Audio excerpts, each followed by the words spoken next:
Investing in stocks listed on the overseas markets can be very lucrative, but many South Africans don't know how to get into these markets or which stocks to invest in.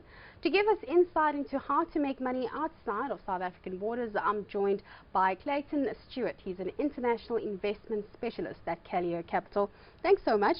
Let's perhaps start off with the investment case for investing offshore. What are the trends been like that say one should definitely go ahead and do this? Well, there's definitely a strong investment case to be overseas. We believe in South Africa and we found fantastic returns over the last period, last 10 years plus. But certainly if we look at what the Rand's done, for example, an annualized Rand weakening, let's say over 3 years, the Rand's actually lost 12% against the US dollar. If we do that over 5 years, it's 8%.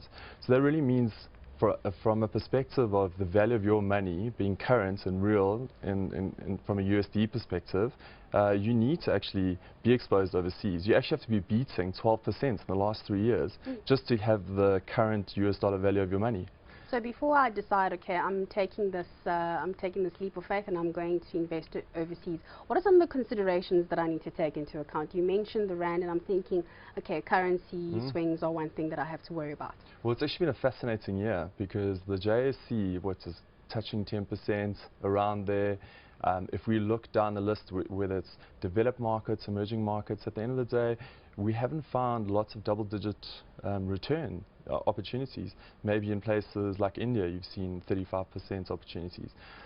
So I think that increasingly South Africans are seeing that you do actually have to consider investing overseas, and you need to place your money over there to get exposure into the right sort of asset classes. When we sit with clients and we look at clients, invariably, clients are so busy working and building their businesses, building their wealth in South Africa, that they don't take the time to step back and say, how much am I actually exposed just in pure Rand? Which, you know, if we look from a GDP contribution to the rest of the world, it's under 1%. So we really represent a small fraction of what's happening as far as growth and opportunities in the world. And so we think it's critical. We think, you know, across the board, you need to be looking at close to 50%.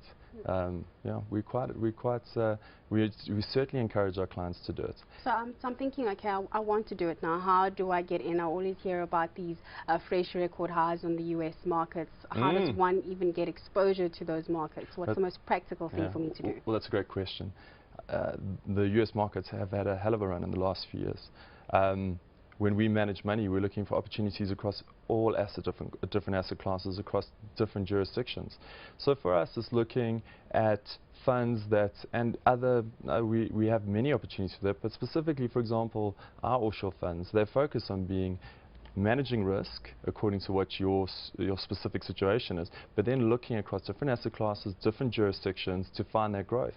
Because, for example, the US is quite expensive at the moment. It's done exceptionally well. 3 years ago, if you had invested, you would have done well out of that. But now we're looking at places like, for example, in the UK. We think the UK is showing better value at the moment. So if we look at it's for the third time touch the high of 6,500 points on the FTSE.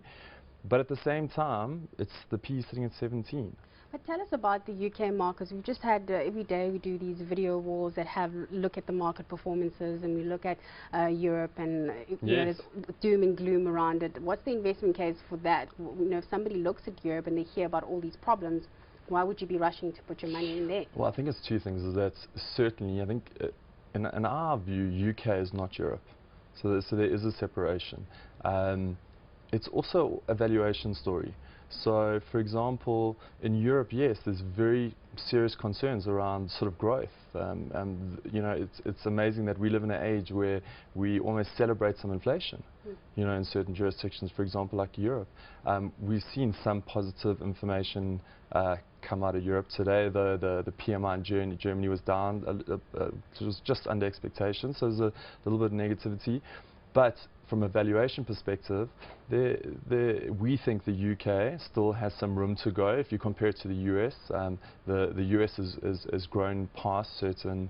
We would say it's not necessarily expensive, but it's certainly further than full value. You know, whereas in the UK, we think there's still room to come back. Europe is an interesting case.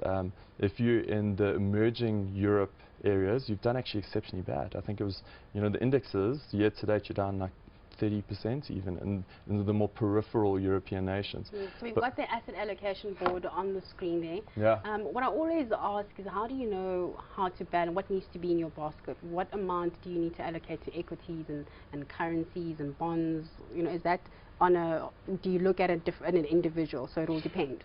The reality is that this world is changing at a rapid rate. So we continue to see what you think could be offering value a year ago could have delivered that value, and now, for example, the US markets, 2 years ago, there was a lot of opportunity there, even 3 years ago. But now you've got to be a bit more circumspect about what your expectations are there and the risk you're taking to get growth. So that's where we believe we add and can add a lot of value, because we're able to allocate across the different asset classes and the different jurisdictions and find those pockets of value, find those pockets where there's a good investment case, where there's opportunity for growth. And we can then allocate to what we feel are some of the best managers in those niches, regardless of whether it's equities or bonds or property. We can allocate to them. So that's very much our job, and a great one at that, but it changes daily. No, and that's reality. No,